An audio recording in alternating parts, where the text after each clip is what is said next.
ಹೆರಿಗೆಯ ಸಮಯದಲ್ಲಿ, ಹೆರಿಗೆಯ ನಂತರ ಒಟ್ಟು 6 ರೀತಿಯಲ್ಲಿ ಮಾತನಾಡುತ್ತಾ ವಿಚಿತ್ರವಾಗಿ ವರ್ತಿಸುತ್ತಿದ್ದ 6 ಪ್ರೇತಾತ್ಮಗಳ ಆಕ್ರಮಣದಿಂದ ಭಯವನ್ನ ಉಂಟು ಮಾಡುತ್ತಿದ್ದ, ಜೀವವನ್ನೇ ಕಳೆದುಕೊಳ್ಳುವಂತಹ ಸ್ಥಿತಿಯಲ್ಲಿದ್ದ ಇವರ ವಿಚಿತ್ರ ಸಮಸ್ಯೆಯನ್ನ ವಿಸ್ಮಯಕಾರಿ ವಿದ್ಯೆಗಳನ್ನ ಕರಗತ ಮಾಡಿಕೊಂಡಿರೋ ಓರ್ವ ಸಿವಿಲ್ ಕಾಂಟ್ರಾಕ್ಟರ್ ನಿವಾರಿಸಿಬಿಟ್ಟರು.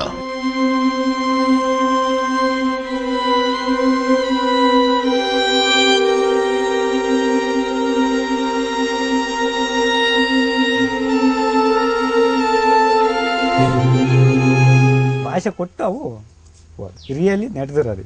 ಇಲ್ಲಿ ಬಂದ್ಮೇಲೆ ಅವು ಹೇಳಿದ್ದು, ಇಲ್ಲ ನಿಮ್ಮ ಎಲ್ಲರೂ ಒಬ್ಬರು ಇಲ್ಲ ಮಾಡಕ್ಕೆ ಅಂತಲೇ ಹೇಳಿ, ನಿಮ್ಮನ್ನ ಯಾರನ್ನ ಉಳಿಸ್ತಲೇ ಇರಲ್ಲ ಅಂತಲೇ ಹೇಳಿ. ಹೆಸರಾಂತ ವೈದ್ಯರುಗಳು ಪರೀಕ್ಷೆ ಮಾಡಿ ನಿಮಗೆ ಮಕ್ಕಳೇ ಆಗುವುದಿಲ್ಲವೆಂದು ಹೇಳಿಬಿಟ್ಟಿದ್ದ, ಮದುವೆಯಾಗೆ 9 ವರ್ಷಗಳಾದರೂ ಮಕ್ಕಳಾಗದ ವಾಣಿ ಮಧುಸೂದನ್ ರವರ ಜೀವನದಲ್ಲಿ ಆ ಸಿವಿಲ್ ಕಾಂಟ್ರಾಕ್ಟರ್ ಅವರು ಒಂದು ಅದ್ಭುತವನ್ನ ಸೃಷ್ಟಿಸಿಬಿಟ್ಟರು. ಆ ಅದ್ಭುತವೇ ಇವರಿಗೆ ಅವಳಿ ಜವಳಿ ಮಕ್ಕಳಾಗಿರುವುದು.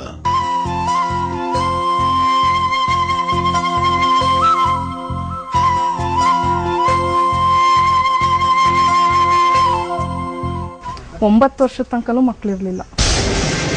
ಕರಗತ ಮಾಡಿಕೊಂಡಿರೋ ವಿಸ್ಮಯಕಾರಿ ವಿದ್ಯೆಗಳಿಂದ ಜನರ ಸಮಸ್ಯೆಗಳನ್ನ ನೀಗುತ್ತಿರೋ ಆ ಸಿವಿಲ್ ಕಾಂಟ್ರಾಕ್ಟರ್ ಬಗ್ಗೆ ಮಾಹಿತಿಯನ್ನ ಕಲೆ ಹಾಕಿದ ಬೆಂಗಳೂರು ವಾಸಿ ಚಂದ್ರಮ್ಮನವರು ಅವರಿರುವ ತಾಣಕ್ಕೆ ಹೋಗಲು ನಿರ್ಧರಿಸಿದ್ರು. ಅಲ್ಲಿಗೆ ಹೋಗಿ ಬರಲು ಆರಂಭಿಸಿದ ನಂತರ ಇವರ ಇಡೀ ಕುಟುಂಬ, ಇವರ ಇಡೀ ಸಂಬಂಧಿಕರು ಚಕಿತಗೊಳ್ಳುವಂತಹ ಒಂದು ಅದ್ಭುತ ಸೃಷ್ಟಿಯಾಯಿತು. ಹಾಗೆ ಸೃಷ್ಟಿಯಾದ ಅದ್ಭುತವೇ ಮದುವೆಯಾಗಿ 20 ವರ್ಷಗಳಾದರೂ ಮಕ್ಕಳಾಗದ ಇವರಿಗೆ ಒಂದು ಮಗು ಹುಟ್ಟಿರುವುದು.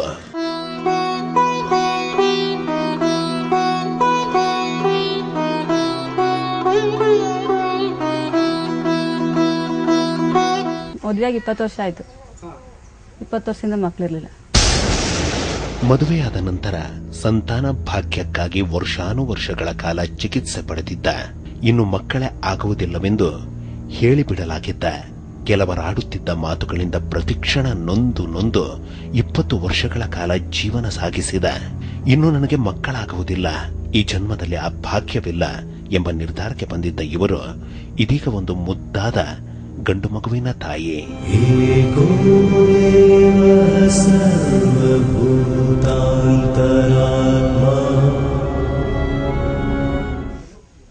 ಗಂಡು ಪಾಪು ಆಗೈತೆ. ತುಂಬಾ ಆಶ್ಚರ್ಯ ಆಯ್ತಾ? ಅಯ್ಯೋ, ಕನ್ಸ್ಕೊಂಡಂಗೆ ಆಗೈತೆ ನಮ್ಗೆ. ಜೀವನದಲ್ಲಿ ಮಕ್ಕಳೇ ಆಗಲ್ಲ ಅನ್ಕೊಂಡಿದ್ದೆವು ನಾವು. ಇವಾಗ ಏನೋ ಕನ್ಸಲ್ಲಿ ಆಟ ಆಡಿಸ್ತಾ ಇದೀವಿ ನಾ ಪಾಪನ, ನಂಗೆ ಆಗೈತೆ. ಸಾಧ್ಯವೇ ಇಲ್ಲ ಎಂಬುದು ಆ ಸಿವಿಲ್ ಕಾಂಟ್ರಾಕ್ಟರ್ ಬಳಿ ಸಾಧ್ಯವಾಗುತ್ತಿದೆ. ಅಂತಹ ಚಕಿತಗಳನ್ನು ಎದುರಾಗಿಸುತ್ತಿರುವ ಆ ಸಿವಿಲ್ ಕಾಂಟ್ರಾಕ್ಟರ್ ಇದೀಗ ಒಂದು ಪುಟ್ಟ ಗ್ರಾಮದ ಬಳಿಯಲ್ಲಿನ ತಮ್ಮ ಹೊಲದಲ್ಲಿ ಕುಟುಂಬ ಸಮೇತ ಜೀವನ ಸಾಗಿಸುತ್ತಿದ್ದಾರಂತೆ. ಅವರು ಸಾಮಾನ್ಯರಲ್ಲಿ ಸಾಮಾನ್ಯರಂತೆ ಇರುತ್ತಾರಂತೆ. ಅಂತಹ ಮಾಹಿತಿಯನ್ನು ಕಲೆ ಹಾಕಿದ ನಾವು ಅವರನ್ನ ಹುಡುಕುತ್ತಾ ಬೆಂಗಳೂರಿನಿಂದ ಒಂದು ಪುಟ್ಟ ಗ್ರಾಮದ ಕಡೆಗೆ ಸಾಗಿದೆವು.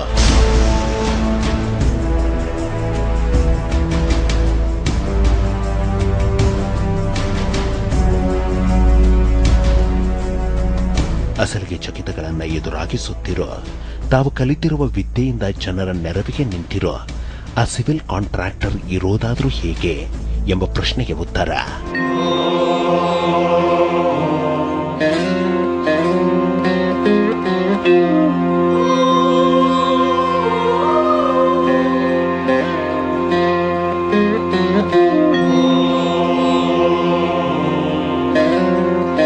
ಸಾಮಾನ್ಯರಲ್ಲಿ ಸಾಮಾನ್ಯರಂತೆ ಕಾಣುವ ಕಾವಿಯನ್ನ ತೊಡದ, ವೇಷಭೂಷಣಗಳಿಲ್ಲದೆ ಮಡದಿ ಮಕ್ಕಳೊಂದಿಗೆ ಹೊಲದ ಮನೆಯಲ್ಲಿ ಜೀವನ ಸಾಗಿಸುತ್ತಾ ಜನರ ನೆರವಿಗೆ ನಿಂತಿರೋ ನೀವು ಸಿವಿಲ್ ಕಾಂಟ್ರಾಕ್ಟರ್ ಆಗಿದ್ದಾದ್ರೂ ಹೇಗೆ, ಎಲ್ಲಿ, ನೀವು ಇಲ್ಲಿ ನೆಲೆಯೂರುವುದಕ್ಕೂ ಮುಂಚೆ ಇದ್ದದ್ದಾದ್ರೂ ಎಲ್ಲಿ, ವಿಸ್ಮಯಕಾರಿ ವಿದ್ಯೆಗಳನ್ನ ನೀವು ಕಲಿತದ್ದಾದ್ರೂ ಹೇಗೆ ಎಂಬ ನಮ್ಮ ಪ್ರಶ್ನೆಗಳಿಗೆ ಇವರಿಂದ ಬಂದಂತಹ ಉತ್ತರ ಬೆಂಗಳೂರು.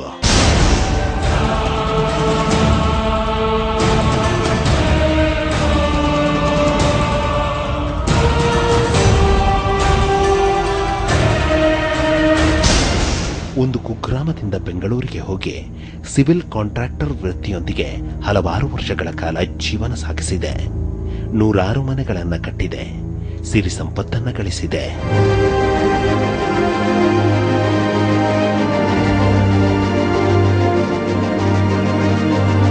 ನಾನು 16 ರಥ ಮಾಡಿದ್ದೀನಿ. ನನ್ನ ಇದರಲ್ಲಿ ರಥ ಮಾಡೋ ಒಂದು ಟೈಮ್ನಲ್ಲಿ ನಾವು ಬೆಂಗಳೂರಿಗೆ ಬಂದು ಸೆಟ್ಲ್ ಆದ್ವಿ. ಅಲ್ಲಿ ಬಿಲ್ಡಿಂಗು ಮಾಡೋವಂಥ ಒಂದು ಕಾಂಟ್ರಾಕ್ಟ್ ಉದ್ಯೋಗನ ನಾನು ಕಲ್ತ್ಕೊಂಡೆ. ಅದನ್ನು ಕೈಬಿಟ್ಟು 100 ಬಿಲ್ಡಿಂಗನ್ನು ನಿರ್ಮಿಸಿದ್ದೀನಿ ಬೆಂಗಳೂರಲ್ಲಿ. ಸಿವಿಲ್ ಕಾಂಟ್ರಾಕ್ಟರ್ ಕೆಲಸ ತಮ್ಮನ್ನ ಕೈ ಹಿಡಿಯಿತು. ಅದು ನಮ್ಮನ್ನ ಅಭಿವೃದ್ಧಿಯ ಪಥದಲ್ಲಿ ಚಲಿಸುವಂತೆ ಮಾಡಿತು. ಜೀವನ ಸುಖಮಯವಾಗಿ ಸಾಗಲು ಆರಂಭಿಸಿತು. ಅಂತಹ ಸುಖವು ಹೆಚ್ಚು ದಿನಗಳ ಕಾಲ ಉಳಿಯಲಿಲ್ಲ. ಅದಕ್ಕೆ ಕಾರಣ ತಂದೆಯವರ ಕಾಲುಗಳು ಇದ್ದಕ್ಕಿದ್ದಂತೆ ಬಿದ್ದು ಹೋಗಿತ್ತು. ಸಿವಿಲ್ ಕಾಂಟ್ರಾಕ್ಟರ್ ವೃತ್ತಿಯಲ್ಲಿ ಅಪಾರವಾಗಿ ನಷ್ಟ ಉಂಟಾಗಿತ್ತು.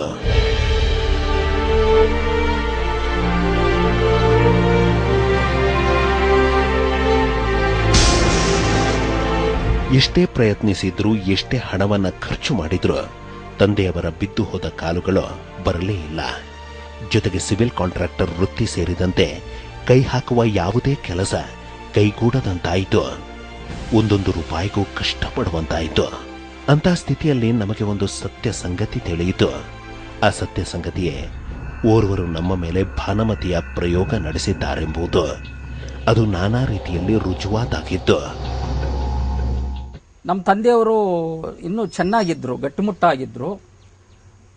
ಅವರು ನಾವು ಯಾರಿಗೂ ದ್ರೋಹ ಮಾಡಿಲ್ಲ, ನಮಗೆ ಯಾರೂ ದ್ರೋಹ ಮಾಡಲ್ಲ ಅನ್ನೋ ಒಂದು ಮನಸ್ಸನ್ನು ಇಟ್ಕೊಂಡವರು, ದೃಢವಾದ ಮನಸ್ಸನ್ನು ಇಟ್ಕೊಂಡವರು. ಅಂಥವ್ರಿಗೆ ಮಾಂತ್ರಿಕ ವಿದ್ಯೆಯಿಂದ 2 ಕಾಲು ಒಂದೇ ಸಲ ನಿಂತೋಗೋ ಥರ ಮಾಂತ್ರಿಕ ಶಕ್ತಿಯಿಂದ ಕೆಡಕ್ ಮಾಡಿದ್ರು ನಮಗೆ. ಭಾನುಮತಿಯ ನಿವಾರಣೆಗಾಗಿ ನಾನಾ ಕಡೆ ಸುತ್ತಿದರೂ ಸಹ ತಂದೆಯವರು ಗುಣಮುಖವಾಗಲಿಲ್ಲ. ಆವರಿಸಿದ ಕಷ್ಟಗಳು ದೂರವಾಗಲಿಲ್ಲ. ಅಂತಹ ಸ್ಥಿತಿಯಲ್ಲಿ ನಮಗೆ ನೆನಪಾಗಿತ್ತು ಮೈಸೂರು ಅರಮನೆ.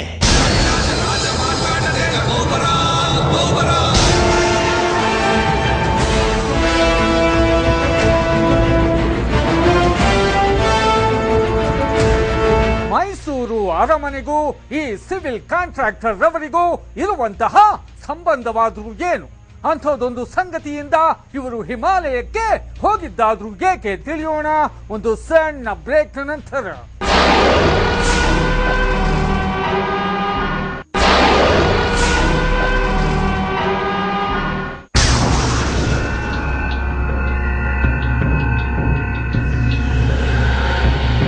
ಮಾಂತ್ರಿಕ ವಿದ್ಯೆಯಿಂದ 2 ಕಾಲು ಒಂದೇ ಸಲ ನಿಂತೋಗೋ ಥರ ಮಾಂತ್ರಿಕ ಶಕ್ತಿಯಿಂದ ಕೆಡಕ್ ಮಾಡಿದ್ರು ನಮಗೆ. ಭಾನುಮತಿ ಪ್ರಯೋಗದಿಂದ ತಂದೆಯವರ ಕಾಲುಗಳು ಹೋದವು. ಸಿರಿತನ ಮಾಯವಾಯಿತು. ಊಹಿಸಲಾರದಂತಹ ಕಷ್ಟಗಳು ಎರಗಿದ ನಂತರ ತಮಗೆ ನೆನಪಿಗೆ ಬಂದದ್ದು ಮೈಸೂರು ಅರಮನೆ.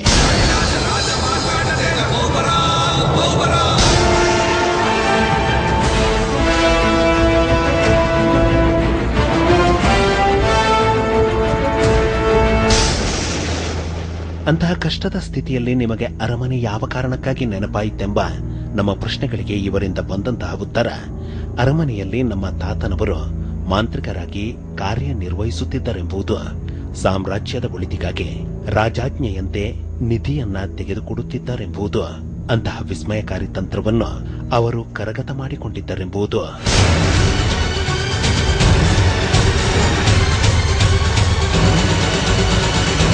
ಮಾಂತ್ರಿಕರಾಗಿ ಮಹಾರಾಜರು ನಿಧಿ ಇಟ್ಟಿದ್ದನ್ನ ತೆಗಿಯಕ್ಕೋಸ್ಕರ ಅವ್ರನ್ನ ನೇಮಿಸ್ಕೊಂಡಿದ್ರಂತೆ. ಮಾಂತ್ರಿಕ ಶಕ್ತಿಯಿಂದ ಮೇಲೆ ಎತ್ತೋದಕ್ಕೆ ಅವ್ರನ್ನ ನೇಮಿಸ್ಕೊಂಡಿದ್ರಂತೆ.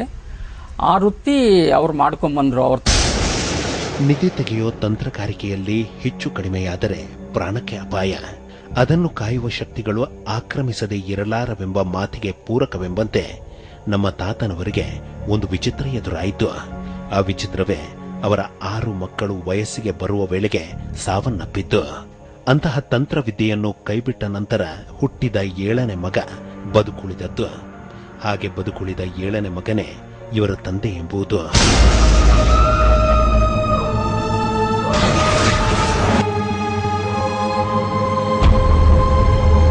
ನಮ್ಮ ತಾತ ಅವರಿಗೆ 7 ಜನ ಮಕ್ಕಳಾಗಿದ್ದರಂತೆ. 7 ಜನ ಮಕ್ಕಳಲ್ಲಿ ನಮ್ಮ ತಂದೆಯವರು ಕೊನೆಯರಾಗಿ ಉಳ್ಕೊಂಡ್ರಂತೆ. ಅದು 6 ಜನ ಮಕ್ಕಳು 10 ವರ್ಷ 16 ವರ್ಷ 18 ವರ್ಷ ಸಾಕಿಸ್ಕೊಂಡು ಇದ್ದಕ್ಕಿದ್ದಂಗೆ ಮರಣ ಹೊಂದಿಬಿಡಾರಂತೆ.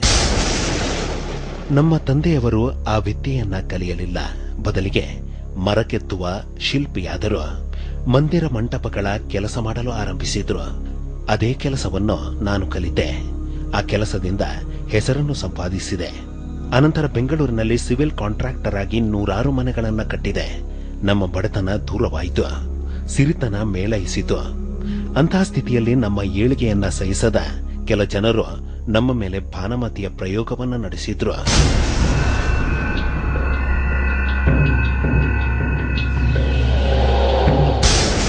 ನಮ್ಮ ಏಳಿಗೆಯನ್ನ ಸಹಿಸದ ಜನರು ನಡೆಸಿದಂತಹ ಭಾನುಮತಿ ಪ್ರಯೋಗದಿಂದ ತಂದೆಯ ಕಾಲುಗಳು ಬಿದ್ದು ಹೋದವು.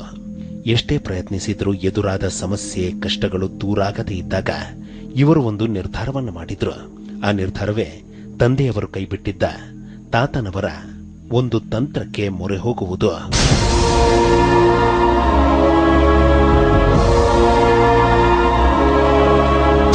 ತಾತನವರ ಆ ತಂತ್ರ ಅಷ್ಟು ಸುಲಭವಾದುದಲ್ಲ. ಅದರಿಂದ ಅಚ್ಚರಿಗಳು ಸಹ ಎದುರಾಗಬಹುದು, ಭಯಾನಕತೆ ಎದುರಾಗಬಹುದು, ಹೋಗುವ ಜೀವಗಳು ಉಳಿಯಬಹುದು, ಜೀವಗಳೇ ಹಾರಿ ಹೋಗಬಹುದು. ಯಾರ ಮಾತನ್ನು ಕೇಳದೆ ಆ ತಂತ್ರಕ್ಕೆ ಇವರು ಮೊರೆ ಹೋದ ನಂತರ ಒಂದು ಚಕಿತ ಎದುರಾಯಿತು. ಅಚಕಿತವೇ ಬಿದ್ದು ಹೋಗಿದ್ದ ತಂದೆಯ ಕಾಲುಗಳು ಮತ್ತೆ ಬಂದದ್ದು. ಸಿವಿಲ್ ಕಾಂಟ್ರಾಕ್ಟರ್ ವೃತ್ತಿ ಮತ್ತೆ ಕೈ ಹಿಡಿದದ್ದು. ವ್ಯವಹಾರದಲ್ಲಿ ಲಾಭ ಬರಲು ಆರಂಭವಾಗಿದ್ದು.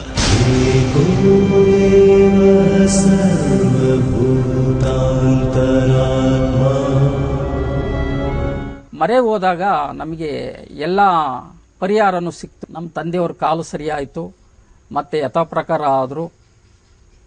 ಪುನಃ ನಮಗೆ ಎಲ್ಲ ರೀತಿಲೂ ವ್ಯವಹಾರ ಮತ್ತೊಂದು ಎಲ್ಲ ಕೆಲಸಗಾರಗಳು ಮೊದಲಿನಂತೆ ನಡೆಯಕ್ಕೆ ಶುರುವಾದವು. ಅಂತಹ ಅಚ್ಚರಿಯು ನಡೆದ ನಂತರ ಇವರು ಒಂದು ನಿರ್ಧಾರವನ್ನು ಮಾಡಿದ್ರು. ಆ ನಿರ್ಧಾರವೇ ತಾತನವರ ಆ ತಂತ್ರವನ್ನು ಸಾಧನೆಯಿಂದ ಸಿದ್ಧಿಸಿಕೊಳ್ಳುವುದು. ಅನ್ಯರು ನಡೆಸುವ ಯಾವ ಪ್ರಯೋಗಗಳು ತಮಗಪ್ಪಳಿಸದಂತೆ ನೋಡಿಕೊಳ್ಳುವುದು. ಅಂತಹ ಸಮಸ್ಯೆಯಿಂದ ಬಳಲುವ ಜನರ ನೆರವಿಗೆ ನಿಲ್ಲುವುದು. ಅಂತಹ ನಿರ್ಧಾರದೊಂದಿಗೆ ಇವರು ಹಿಮಾಲಯಕ್ಕೆ ಹೋಗಲು ನಿರ್ಧರಿಸಿದ್ರು. ಮಡದಿಯೊಂದಿಗೆ ಹಿಮಾಲಯಕ್ಕೆ ಹೊರಟೇ ಬಿಟ್ಟರು.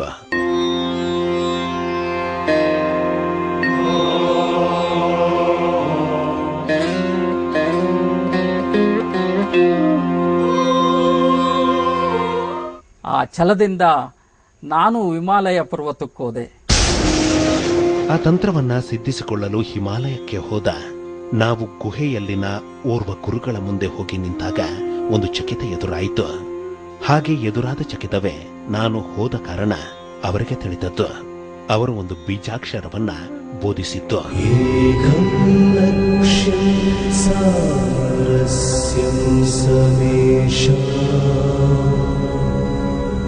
ನಾವು ಅವ್ರನ್ನ ಪಾದ ಮುಟ್ಟಿ ನಮಸ್ಕಾರ ಮಾಡ್ಕೊಂಡಾಗ ಅವ್ರಿಗೆ ಗೊತ್ತಾಯ್ತೋ ಏನೋ, ನಾವು ಹೊಲಿಸ್ಕೊಳಕ್ಕೆ ಬಂದಿದ್ದೀರಾ ಇಲ್ಲಿಗೆ ಅಂತ ಕೇಳಿದ್ರು. ಹೌದು ಸ್ವಾಮಿ ಅಂತ ಅಂದು ದೀಕ್ಷೆ ಕೊಟ್ಟರು. ಆಯ್ತು, ನೀನ್ ಮಾಡಪ್ಪ, 48 ದಿವಸ ವ್ರತ ಮಾಡು. ಹಿಮಾಲಯದ ಗುಹೆಯಲ್ಲಿನ ಓರ್ವ ಸಿದ್ಧಿ ಪುರುಷರು ಬೋಧಿಸಿದಂತಹ ಬೀಜಾಕ್ಷರವನ್ನ ಹಿಡಿದು ಛಲದೊಂದಿಗೆ ತಿಂಗಳಾನುಗಟ್ಟಲೆ ಸಾಧನೆಗೆ ನಿಂತಾಗ ಅದೊಂದು ಮಧ್ಯರಾತ್ರಿ ಒಂದು ಅಚ್ಚರಿ ಎದುರಾಯಿತಂತೆ. ಆ ಅಚ್ಚರಿಯೇ ಒಂದು ಭವ್ಯವಾದ ಬೆಳಕು ಕಾಣಿಸಿಕೊಂಡಿತ್ತು.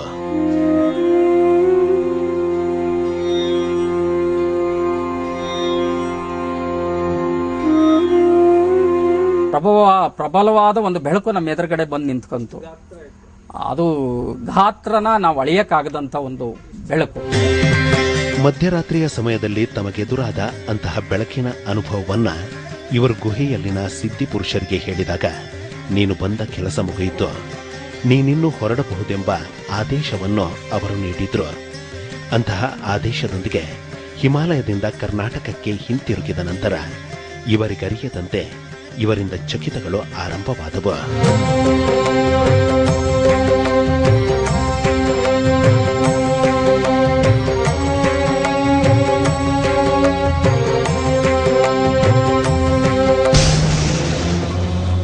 ಅಸಲಿಗೆ ಹಿಮಾಲಯಕ್ಕೆ ಹೋದಾಗ ಬೆಳಕು ಕಂಡಾಗ ಆ ಒಂದು ತಂತ್ರದ ಸಿದ್ಧಿಯು ತಮಗಾಯಿತ. ಹಿಮಾಲಯದಿಂದ ಬಂದ ನಂತರ ನಿಮ್ಮಿಂದ ಚಕಿತಗಳು ನಡೆಯುತ್ತಿರೋದಾದ್ರೂ ಹೇಗೆ ಎಂಬ ನಮ್ಮ ಪ್ರಶ್ನೆಗಳಿಗೆ ಇವರಿಂದ ಬರುವಂತಹ ಉತ್ತರ, ಯಾವ ಚಕಿತವೂ ಯಾವ ಅಚ್ಚರಿಯೋ ನನ್ನಿಂದ ನಡೆಯುತ್ತಿಲ್ಲವೆಂಬುದು. ಅಷ್ಟೆಲ್ಲ ಚಕಿತಗಳು ಎದುರಾಗುತ್ತಿರುವುದು ನನ್ನ ಜೊತೆಯಲ್ಲಿ ಹಿಮಾಲಯದಿಂದ ಬಂದಂತಹ ನಮ್ಮ ಜೊತೆಯಲ್ಲಿ ಇರುವ ಓರ್ವರಿಂದ ಎಂಬುದು.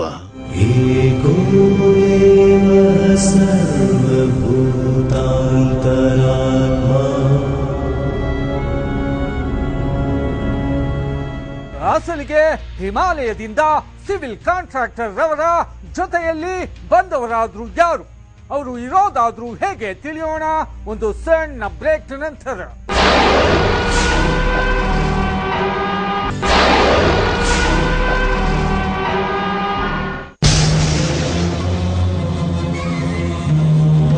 ಹಿಮಾಲಯದಿಂದ ನಿಮ್ಮ ಜೊತೆಯಲ್ಲಿ ಓರ್ವರು ಬಂದಿದ್ದಾರ, ಅವರು ನಿಮ್ಮ ಜೊತೆಯಲ್ಲಿ ಇದ್ದಾರ, ಅವರು ಚಕಿತಗಳನ್ನು ಎದುರಾಗಿಸುತ್ತಾರ, ಅಚ್ಚರಿಗಳನ್ನು ಎದುರಾಗಿಸುತ್ತಾರ ಎಂಬ ನಮ್ಮ ಪ್ರಶ್ನೆಗಳಿಗೆ ಇವರಿಂದ ಬರುವಂತಹ ಉತ್ತರ, ತಾನು ಅವರಲ್ಲಿ ಏನು ಭಕ್ತಿಯಿಂದ ಕೇಳಿಕೊಳ್ಳುತ್ತೇನೋ ಅದನ್ನು ಅವರು ನೆರವೇರಿಸುತ್ತಾರೆಂಬುದು. ನಾನು ಕೇಳುವ ಪ್ರಶ್ನೆಗಳಿಗೆ ಅವರು ಉತ್ತರ ನೀಡುತ್ತಾರೆಂಬುದು.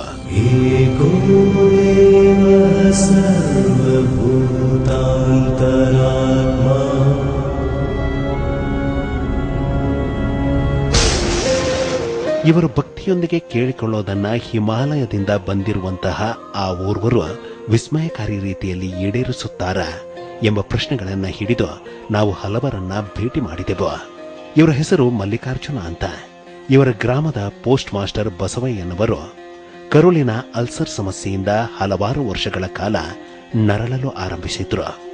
ಅದೊಂದು ದಿನ ಹೊಟ್ಟೆ ನೋವು ತಾಳಲಾರದೆ ನೆಲಕ್ಕುರುಳಿದರು. ನಾನಾ ರೀತಿಯ ಔಷಧೋಪಚಾರಗಳನ್ನು ನಡೆಸಿ ಅಂತಿಮವಾಗಿ ವೈದ್ಯರು ಒಂದು ಮಾತನ್ನ ಹೇಳಿದ್ರು. ಆ ಮಾತೆ ಬಸವಯ್ಯನವರು ಉಳಿಯೋದಿಲ್ಲ, ಎತ್ತಿಕೊಂಡು ಹೋಗಿಬಿಡಿರೆಂಬುದು. ಡಾಕ್ಟ್ರು ಹೇಳ್ಕಳಿಸಿದ್ರು ಬದುಕಲ್ಲ ಹೋಗ್ರಿ ಅಂತ. ಇನ್ನೇನು ಬೆಳಕರ ಗುಂಡಿ ತೆಗೆ ಕಳಿಸ್ಬೇಕು. ಎಲ್ಲ ಬಂದಿದ್ರು, ಫುಲ್ಲು ನೆಂಟರು, ಅವರ ಫ್ಯಾಮಿಲಿಗಳು ಏನೇನಿದ್ರು ಎಲ್ಲ ಬಂದಿದ್ರು. ಮುಂಜಾನೆ ಹೆಣವನ್ನ ಊಳಲು ಗುಂಡಿಯನ್ನು ಸಹ ತೋಡಲಾಗಿತ್ತು. ಎಲ್ಲ ನೆಂಟರುಗಳನ್ನು ಸಹ ಕರೆಸಲಾಗಿತ್ತು.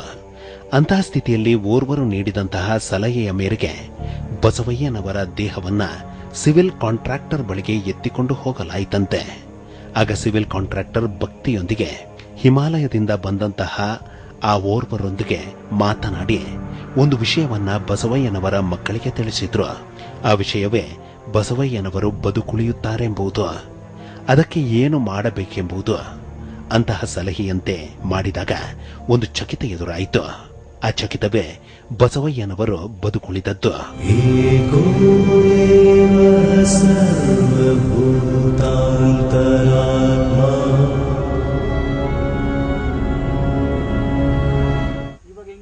ಈಗ ಆರಾಮಾಗಿ ಓಡಾಡ್ತಾರೆ.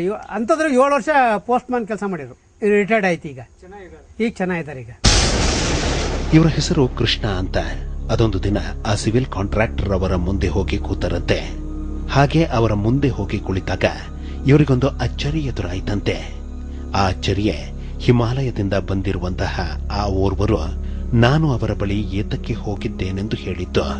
ಅಂತಹ ಸಂಗತಿಯನ್ನ ಸಿವಿಲ್ ಕಾಂಟ್ರಾಕ್ಟರ್ ಅವರು ನನಗೆ ತಿಳಿಸಿದ್ದು. ನನ್ನ ಮನಸ್ಸಿನಲ್ಲಿ ಕಾಡುತ್ತಿದ್ದ ಸಂಗತಿ ಅವರಿಗೆ ಹೇಗೆ ಗೊತ್ತಾಯಿತೆಂಬ ಚಕಿತ ನನ್ನನ್ನ ಕಾಡಲು ಆರಂಭಿಸಿತ್ತು.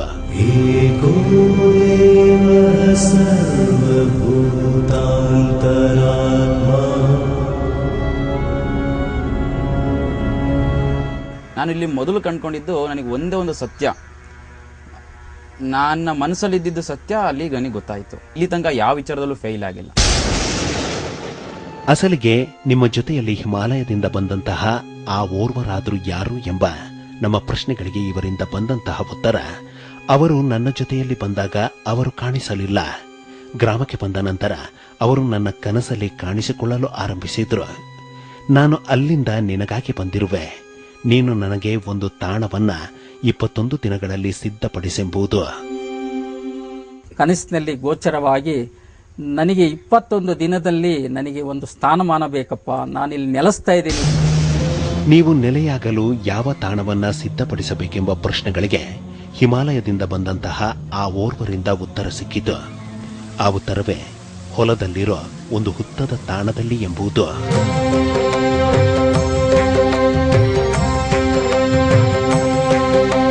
ಆ ಹುತ್ತನ ತುಂಬಾ ಒಂದು 6 ಅಡಿ ಎತ್ತರವಾಗಿತ್ತು, ಒಂದು 10 ಅಡಿ ಅಗಲ ಇತ್ತು. ಅಂತಹ ಆದೇಶದೊಂದಿಗೆ ಹುತ್ತವನ್ನ ಹಾಲಿನಿಂದ ನೀರಿನಿಂದ ಕರಗಿಸಲು ಆರಂಭಿಸಿದ ನಂತರ ಒಂದು ಚಕಿತ ಎದುರಾಯಿತು. ಆ ಚಕಿತವೇ ಹುತ್ತದಲ್ಲಿ ಈ ವಿಸ್ಮಯಕಾರಿ ಶಿವಲಿಂಗವು ಇದ್ದದ್ದು. ಮಹಾದೇವಶ್ರಧಾಮೇ ಮಹಾಬ್ರಹ್ಮದ್ಯಾದೇವ ಶಿವೇ ಬ್ರಹ್ಮದ್ಯೋ ದೇವದೇವದ್ಯಾದೇವ ಶಿವೇ ಬ್ರಹ್ಮಧಾವದೇ ಬ್ರಹ್ಮದ್ಯೋ ದೇವಂ. ಆ ಹುತ್ತನ ಕಮ್ಮಿ ಮಾಡುವಂಥ ಟೈಮ್ನಲ್ಲಿ ಹಾಲು ತುಂಬಿದುಕೊಡೋದು, ನೀರು ಹಾಕಿ ಎಲ್ಲ ಹುತ್ತನ ನಮಗೆ ಮಾಡುವಂಥ ಟೈಮಲ್ಲಿ ಆ ಹುತ್ತದೊಳಗಿಂದ ಒಂದು ಲಿಂಗು ಸಿಕ್ತು. ಆ ಲಿಂಗುನೇ ನಾವು ಒಂದು ಕಡೆ ಪ್ರತಿಷ್ಠಾಪನೆ ಮಾಡಿದ್ದೀವಿ. ಈ ಬಗ್ಗೆ ಆಕಾರದ ಶಿವಲಿಂಗವನ್ನ ನಾವು ಎಲ್ಲಿಯೂ ನೋಡಲು ಸಿಗುವುದಿಲ್ಲ. ಇದು ಯಾವ ಯುಗದ ಶಿವಲಿಂಗವೂ ಗೊತ್ತಿಲ್ಲ. ಹುತ್ತವನ್ನ ಕರಗಿಸಬೇಕಾದರೆ ಸಹಸ್ರಾರು ಜನರ ಸಮ್ಮುಖದಲ್ಲಿ ಈ ಶಿವಲಿಂಗವು ಸಿಕ್ಕಿರುವುದು ಬಹಳಷ್ಟು ಕುತೂಹಲವನ್ನು ಮೂಡಿಸಿದೆ. ಓಂ ಶಿವೋಹಂ ಓಂ ಶಿವೋಹಂ ರುದ್ರನಾಮಂ ಭಜೇಹಂ. ಓಂ ಶಿವೋಹಂ. ಇಂತಹ ಸಂಗತಿಗಳ ಜೊತೆಗೆ ಹುತ್ತವನ್ನ ತೆರವುಗೊಳಿಸಿ ಶಿವಲಿಂಗವನ್ನ ಒಂದು ಕಡೆ ಪ್ರತಿಷ್ಠಾಪಿಸಿದ ನಂತರ ಹುತ್ತದ ಜಾಗದಲ್ಲಿ ಹಿಮಾಲಯದಿಂದ ಬಂದಂತಹ ಸಕಲ ಚಮತ್ಕಾರಗಳಿಗೆ ಕಾರಣವಾಗಿರುವ ಆ ಓರ್ವರನ್ನ ಪ್ರತಿಷ್ಠಾಪಿಸಲಾಯಿತು. ಹಾಗೆ ಪ್ರತಿಷ್ಠಾಪಿಸಲಾಗಿರೋ ಆ ಓರ್ವರಾದ್ರೂ ಯಾರು? ಮಾನವನ ಊಹೆಗೆ ಮೀರಿದ ಚಮತ್ಕಾರಗಳನ್ನು ಎದುರಾಗಿಸಿರೋ ಆ ಓರ್ವರಾದ್ರೂ ಯಾರು ಎಂಬ ತಾಯಿ ಶಿವಭದ್ರ ಕಾಳಿ.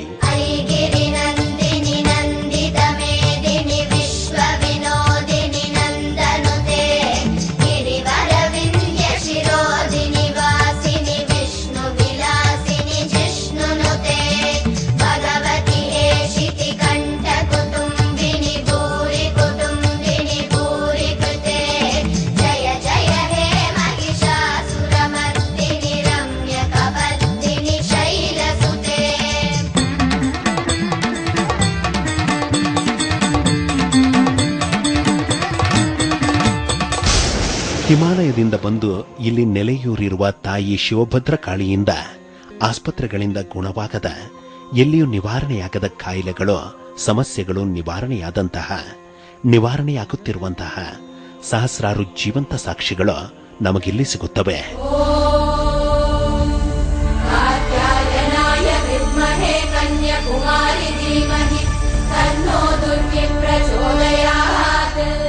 ಸಿವಿಲ್ ಕಾಂಟ್ರಾಕ್ಟರ್ ವೃತ್ತಿಯನ್ನ ಮಾಡುತ್ತಿದ್ದ ಹಿಮಾಲಯಕ್ಕೆ ಹೋದಾಗ ಹಿಮಾಲಯದಿಂದ ಬಂದ ನಂತರ ತಾಯಿಯಿಂದ ಅಚ್ಚರಿಗಳನ್ನ ಕಂಡಂತಹ, ಅಚ್ಚರಿಗಳನ್ನ ಕಾಣುತ್ತಿರುವಂತಹ, ಆ ಮೂಲಕ ಜನರ ನೆರವಿಗೆ ನಿಂತಿರೋ ಇವರ ಹೆಸರಾದರೂ ಏನು ಎಂಬ ಪ್ರಶ್ನೆಗಳಿಗೆ ಉತ್ತರ ಸೂರ್ಯ ನಾರಾಯಣಾಚಾರ್.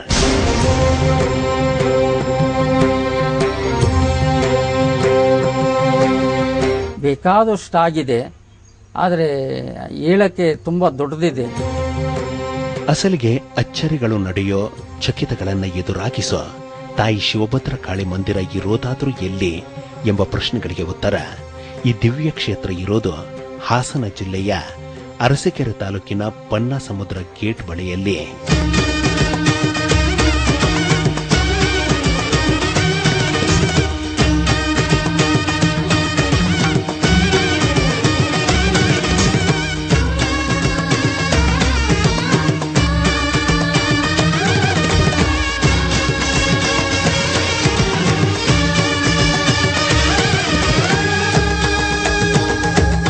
ಹಾಸನ ಜಿಲ್ಲೆಯ ಅರಸೀಕೆರೆ ಪಟ್ಟಣಕ್ಕೆ 8 ಕಿಲೋಮೀಟರ್ಗಳ ಅಂತರದಲ್ಲಿರೋ ಪನ್ನಸಮುದ್ರ ಗೇಟ್ನಲ್ಲಿರೋ ತಾಯಿ ಶಿವಭದ್ರ ಕಾಳಿ ಮಂದಿರ ಸದಾ ಚಕಿತಗಳನ್ನ ಎದುರಾಗಿಸೋ ವಿಸ್ಮಯಕಾರಿ ತಾಣವಾಗಿದೆ.